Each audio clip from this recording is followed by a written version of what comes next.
All right, let's be serious. Today's back day, and I'm just gonna get right into it. So every time I train back, I kind of train it differently. You'll notice the style of training as you watch videos. I usually start with some heavy compound movement, and then I get more into my bodybuilder style. But I decided not to start with deadlifts and warm myself up a little bit. So first exercise is a little compound set. You'll notice with me, I love compound sets, I love supersets, I love drop sets, I love volume. So we're gonna start off with some volume, kind of warm our lats up for the rest of our workout. So we started off with our first exercise. We did a straight arm pull down, and I set that with a seated cable row. And you'll notice that I actually do the cable row two different ways.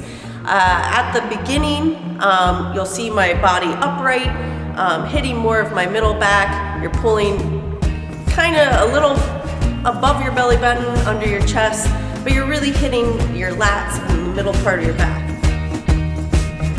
The second part of that movement, the same exercise, I'm gonna drop the weight almost in half. I'm gonna make it really, really light, and I'm gonna lean all the way forward, and as I pull, I'm pulling all the way towards my belly button, and that is emphasizing the lats there. So we're coming from a lat exercise with the straight arm pull downs, and then going to hit your mid back, and then finishing with lats again. And now we're on to deadlifts. You'll notice today that I'm using the big Rogue wagon wheels. Why am I using them? They are the same as doing a rack pull, except you don't need to be in a rack. That's the whole purpose of them. So I understand that most gyms don't have these ginormous wagon wheels, so it's just a rack pull.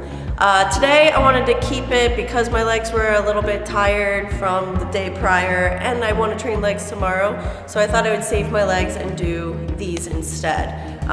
With rack pulls or wagon wheel pulls, you're taking out the first portion of the deadlift, which is a lot of your legs, and just focusing on the last 3/4 of the rep, which is mostly your back. So I did that, and I did really high reps, which I also normally don't do. Deadlifting is usually something that I work up to a 1 rep max, or I normally don't do over 5 reps. So today I kept it above 10. It was 10 to 15 reps at about 75% of my max. So it was anywhere from, I went from about 250 to 260, somewhere in between there, and just repped it out.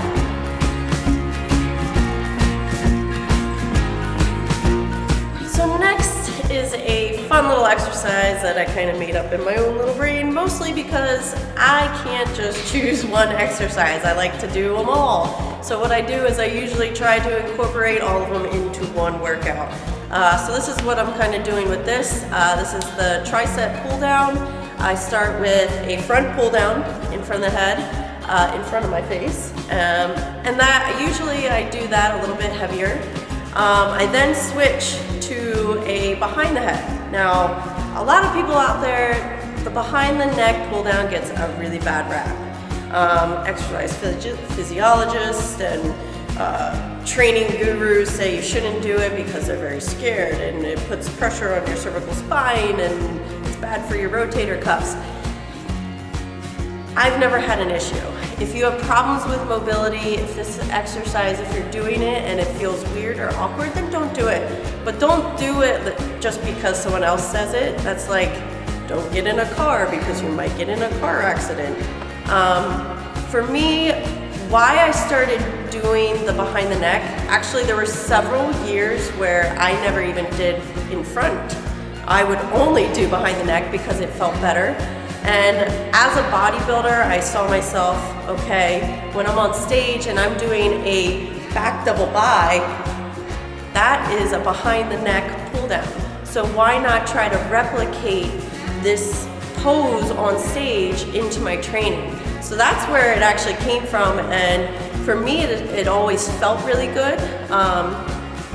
And it isolated my lats a little bit more. It kind of took your front delts and your chest out of what I feel it a little bit. I feel in my front delts when I do a front pull down. When I do behind the neck, I don't feel that. So again, I'm not telling you you have to do this. I'm just saying give it a shot, and maybe don't always listen to other people. But you also don't need to listen to me. So anyway, I'm doing my tri-set. So I start off with, I did 5 sets, each ranging about 8 to 10 reps, 8 to 12 reps. I started with front, then I switched. I actually widened my grip a little bit for behind the neck. I also switch my position. I like to turn around because I feel like it comes more straight down. Depending on your lat pull down, you might have to move your body. So I actually position myself backwards. I lighten the weight. And then the last part, I lighten the weight just a little bit more, and I actually do bring my hands closer in, and I do a close grip pull down. Anytime you do a wide grip, you can only go so far. So when you bring your hands in closer, you can go that much farther. So your range of motion actually gets a little bit longer. So tricep pull down, give it a whirl, and don't hate on the behind the neck. If you have mobility problems, stretch, or just don't do it. So next we go to another staple in my back training, which is bent over rows. I don't know why I love them so much, but I love them. There's something that I feel like creates a lot of density and depth to your back. I don't know, if you want a wide, thick back, do bent over rows. So we worked up, not super heavy, kept it around 185 for 10 reps. And then I like to always add stuff in to burn out. So we did burnouts of pull-ups. Parallel to the floor, so I actually just used the same bar, prop my feet up, and then I just rep to failure.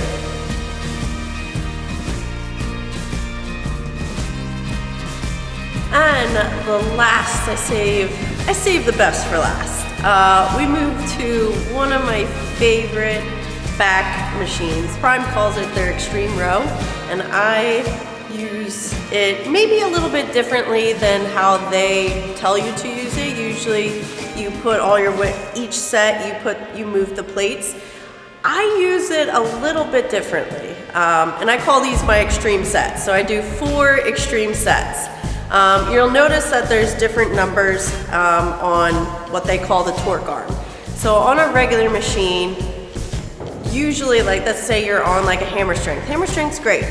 But with that, you're always just working the same part of the movement, which is usually the mid-range in the movement. It's either a little easier at the beginning or it's a little easier at the end. You don't actually feel the same amount of weight throughout the entire rep. So what they created is this torque arm where you can work different parts of the movement. You'll notice that I'm using all the different parts in one set. So one set for me, basically I start with all the weight at number 1. If you put all the weight at number 1, it puts the peak resistance in the middle range of the exercise. Try to keep everything around 8 to 10 reps. And then I keep one plate in the middle. So that way I'm always having resistance in the middle range of my movement. And then I'm gonna move that quarter so that I'm putting more emphasis on different parts of the movement. So then I move it to number 3. When you move it to 3, that puts a little more pressure or more resistance at the beginning of the movement. So at the beginning, it's a little bit harder, and then it lets off. I do as many reps as I can, and then I move the quarter to the bottom, number 2, which then puts the peak resistance at the end of the movement. So it's a little bit easier at the beginning, and then it gets hard. So you're really squeezing. And then I do a drop set, which I just strip the quarter off, and then I think I maybe even did like 20 reps. I just kept going. And you'll notice, like, I'll go, and sometimes I just stop and I try to go a couple more, and I try to do that all the time until I cannot move my arms anymore. So definitely check Prime out if you're a gym owner. You need to have this stuff in your gym because I certify this as my favorite back exercise ever.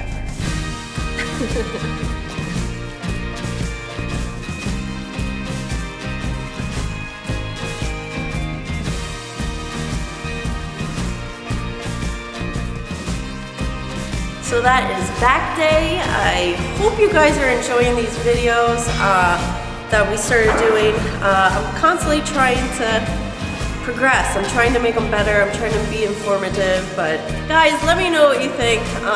Hopefully these are at least motivating and giving you ideas for your workouts. Or maybe just tell me to shut up. Maybe I should just shut up and not be informative. But let me know your thoughts. Comment below, like it, share it, whatever. I just hope it helps you, makes your day better and makes your workout better. So we'll just try to keep them coming. And yeah, this is where I don't know how to end it.